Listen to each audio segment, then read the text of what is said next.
Bonjour, je m'appelle Gaëlle, alias Knit Spirit, et aujourd'hui je te propose un cours de yoga, version un peu retour aux bases en fait. On va utiliser 2 blocs. Donc si tu n'as pas ça chez toi, évidemment tu peux faire la vidéo sans, mais l'idée c'est quand même de voir comment modifier certaines postures pour pouvoir être plus à l'aise avec grâce au bloc. Alors d'habitude je te dis si tu n'as pas de bloc, prends un gros dictionnaire, un truc comme ça. C'est vrai que bien souvent on peut le faire, mais là vu qu'on va beaucoup utiliser les blocs et les changer à chaque fois de taille, j'ai un peu peur que tu abîmes ton dictionnaire. Du coup, c'est peut-être mieux quand même d'avoir vraiment des vrais blocs. Après c'est toi qui vois, tu peux faire la vidéo sans si tu te rends compte que les blocs, avec la pratique que tu as et la souplesse que tu as, ne te servent à rien. C'est pas un souci, mais par contre, c'est pas un gros investissement les blocs, honnêtement. Vous en trouvez chez Decat. Alors moi j'ai les Baya, je sais plus combien ils coûtent, mais chez Decat on en trouve des pas chers et qui font très très bien le job. Voilà, donc prends tes blocs, tenue confortable, ton tapis, on est parti.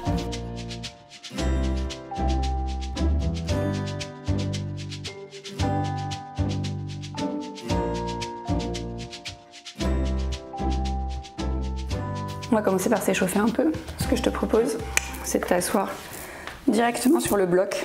Parce qu'en fait, bien souvent, quand on débute le yoga, si on n'a pas une pratique sportive qui a tendance à assouplir, genre la danse ou de la gym ou des choses comme ça, on est assez raide au niveau des hanches et on a facilement les genoux qui remontent très haut.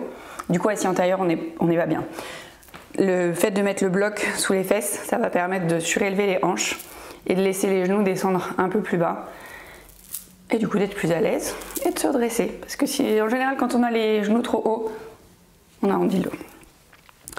Donc prends une posture confortable sur ton bloc. Tu peux même prendre 2 blocs d'ailleurs si c'est vraiment, si tu sens que c'est nécessaire. Pose les mains sur les genoux, ferme les yeux. Prends le temps de te recentrer sur ta pratique, d'arriver sur ton tapis, d'observer ta respiration, de commencer à activer tes respirations uniquement par le nez. De plus grandes inspires et de plus grandes expires. Au yoga, la respiration, c'est le centre de tout. On bouge toujours en fonction de nos respirations, on ne bloque jamais la respiration. Et le fait de respirer par le nez, ça te permet d'avoir un indicateur pour savoir comment tu es à l'aise dans ta pratique. Si tu commences à avoir besoin de respirer par la bouche, c'est que tu es allé trop loin, que tu as trop forcé. Et du coup, ralentis un peu, reprends ton souffle et recommence à respirer uniquement par le nez si ça t'arrive pendant la pratique. Tout doucement, viens ouvrir les yeux. À l'inspire, lève les bras vers le ciel. À l'expire, viens attraper les épaules opposées, bras gauche au-dessus, arrondis le dos, laisse tomber la tête. Inspire, ouvre les bras en cactus. Creuse légèrement le dos en regardant vers le ciel. Expire, change la prise sur tes épaules, le bras droit est au-dessus, on relâche la tête, on arrondit le dos. Inspire, creuse. Expire, arrondis. Inspire, creuse.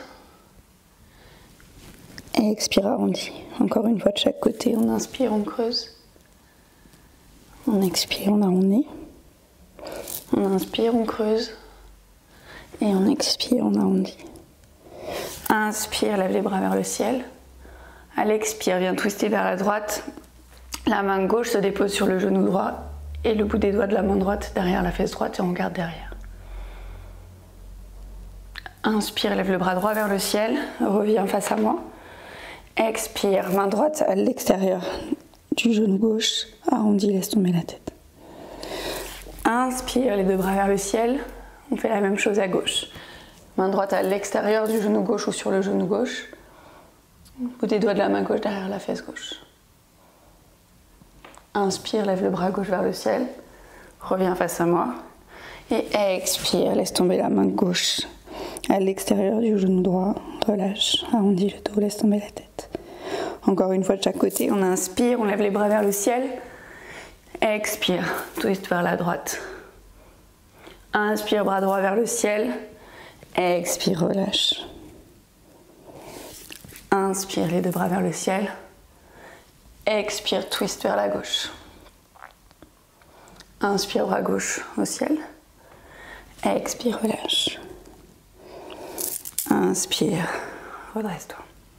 On va échauffer un tout petit peu les poignets parce que souvent, quand on fait les postures comme le chien tête en bas, choses comme ça sollicite beaucoup les poignets. Si tu as une pratique physique sportive qui ne sollicite pas les poignets, ben, ça peut être un peu, j'allais dire douloureux, mais pas forcément douloureux, mais on peut le sentir. Donc c'est pas mal d'échauffer les poignets. Tu entrelaces tes 10 doigts, puis tu fais des moulinets avec tes mains ensemble. Tu peux relâcher et faire des moulinets dans un sens, puis dans l'autre. On va faire les bras de zombie. Tu laisses tomber les bouts des doigts vers le sol. Tu flexes les mains. Tu relâches. Pas de tension dans les épaules hein, ici. Tu flexes. Tu relâches. Tu flexes. Une dernière fois, tu relâches. Et voilà, on est parti. Alors, au départ, tu vas déjà bien positionner tes briques pour qu'elles soient situées au bon endroit pour pouvoir te positionner derrière. Donc en fait, les briques, elles sont à peu près écartées à la largeur de tes épaules, à l'avant du tapis. Et tu dois pouvoir mettre les mains dessus. Donc soit les mains complètement, après si elles glissent un peu, tu peux légèrement mettre tes mains légèrement vers l'arrière pour que ta paume de main elle puisse raccrocher ici. Donc là on est là. Et on va venir d'abord à quatre pattes. À quatre pattes, tu vas venir crocheter les pieds à l'arrière. Et pour ton premier chien tête en bas, tu vas pousser les fesses vers le ciel et venir ici relâcher la tête entre les bras. Donc ici tu as le choix, tu peux très bien rester avec les genoux suffisamment pliés parce que ce qu'on veut c'est avoir le dos et les bras qui sont le plus alignés possible. Après bien évidemment si tu es à l'aise, tu peux venir tendre tes jambes tranquillement. Donc si tu as une pratique déjà du yoga, tu dois pouvoir sentir qu'il se passe quand même un truc. Quand on a les mains qui sont un peu plus hautes que les pieds par rapport à d'habitude, normalement, c'est censé te permettre d'avoir un peu plus d'aisance et d'être un peu plus à l'aise dans ton chien tête en bas. Mais surtout, n'hésite pas à plier les genoux si c'est nécessaire et à décoller les talons du sol. Ici, tu peux plier un genou, puis l'autre. Prends ton temps dans la posture. Revenir dans un chien tête en bas immobile. Reposer les genoux sur le sol. Les fesses sur les talons, posture de l'enfant. Maintenant, on va démarrer le flow. On repasse à quatre pattes, on crochette les pieds et on reprend un chien tête en bas. Ici, inspire, lève la jambe droite vers le ciel. Quand tu lèves ta jambe, tu flexes le pied et les orteils ils regardent vers le ciel pour ne pas ouvrir la hanche. À l'expire, tu ramènes le genou vers le nez, tu passes en planche. Donc ici, tu as les épaules qui sont au-dessus des poignets. En général, quand on te dit pose le pied entre les mains, il se passe ça et on est obligé de ramener le pied.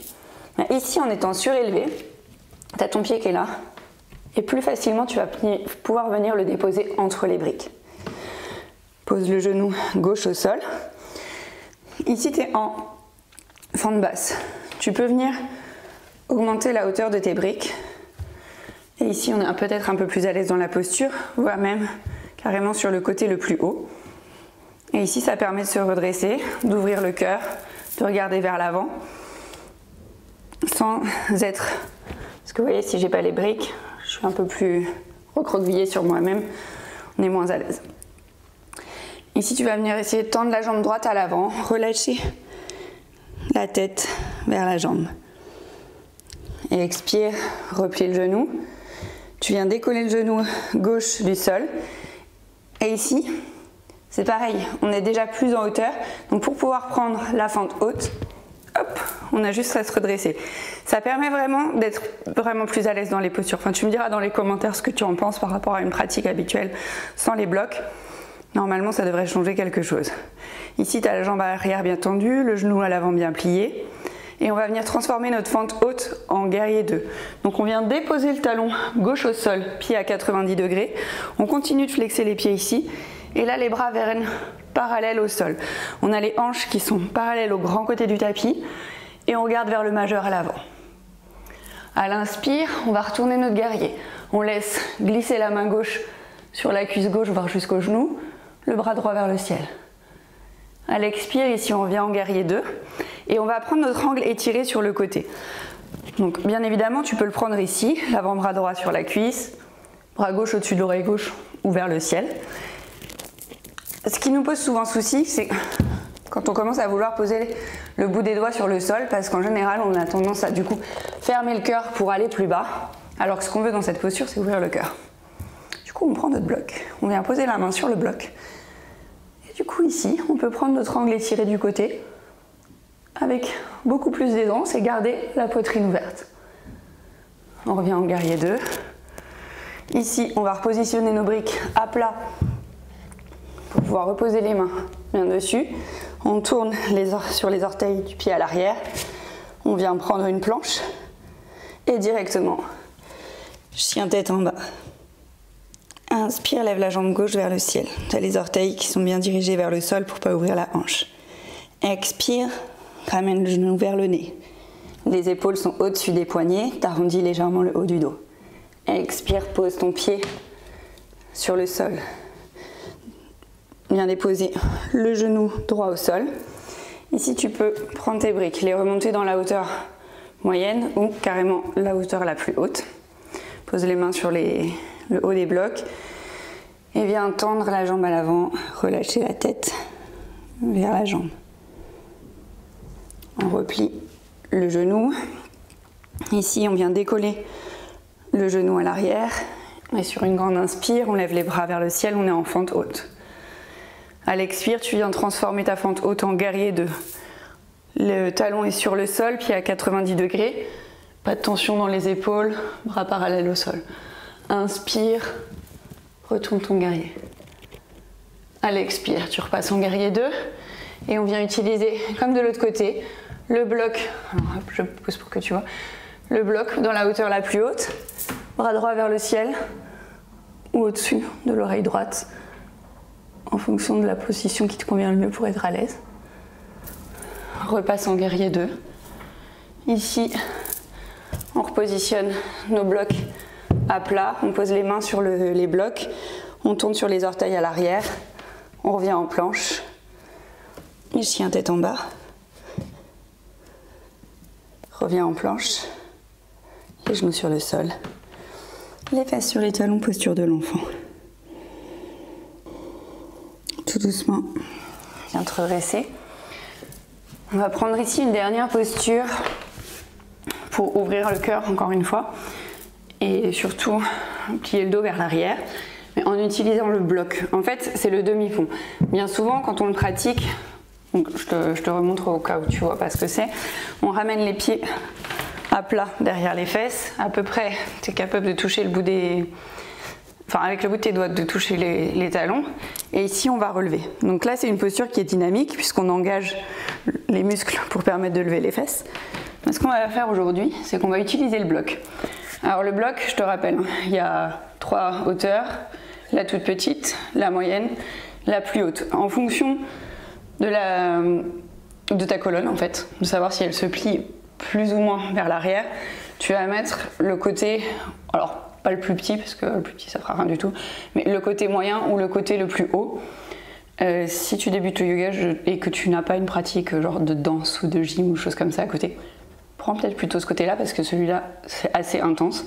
Et en fait on va venir placer le bloc en dessous du sacrum, donc base de la colonne, en haut des fesses, pour pouvoir en fait laisser reposer le bas du dos dessus. Donc moi je le mets dans la hauteur la plus haute, comme ça ça te permet de bien voir. J'ai les pieds bien à plat, les bras sur le sol et je peux relâcher dans la posture. Alors bien évidemment, tu peux essayer le côté plus haut et si tu te rends compte que c'est trop haut, tu repasses à l'autre. Et on reste ici quelques respirations. Parce que le bloc, ça sert aussi à soutenir dans certaines postures, pas juste à ramener le sol plus près. Et ça permet de travailler différemment. Là, en fait, en travaillant comme ça, on est plus dans une posture yin que dans une posture yang parce qu'on n'engage quasiment pas les muscles. D'ailleurs, on peut même carrément ne pas du tout les engager et relâcher complètement.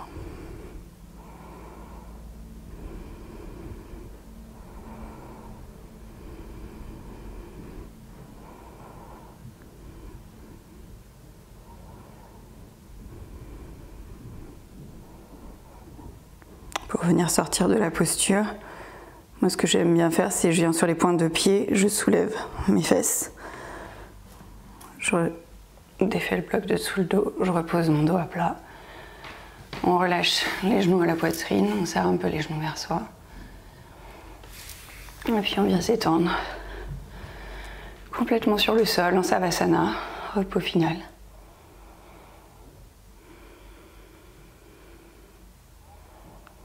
Tu peux rester ici autant de temps que tu le souhaites. Moi, je te remercie beaucoup d'avoir suivi cette vidéo. J'espère que tous les petits tips avec les blocs, ça te sera utile pour la suite. N'hésite vraiment pas à utiliser les blocs, que ce soit là avec moi pour faire les vidéos, mais même quand tu vas en studio, s'il y a des blocs, s'il y a des accessoires, utilise-les. C'est toujours très très utile. Et un truc, c'est pas parce qu'on utilise des accessoires qu'on est débutant. Les accessoires, on les utilise tout au long de sa pratique. Alors je te souhaite plein de belles choses. J'attends tes commentaires sur la vidéo quand tu auras terminé cette pratique. Et je te dis à bientôt. Namasté.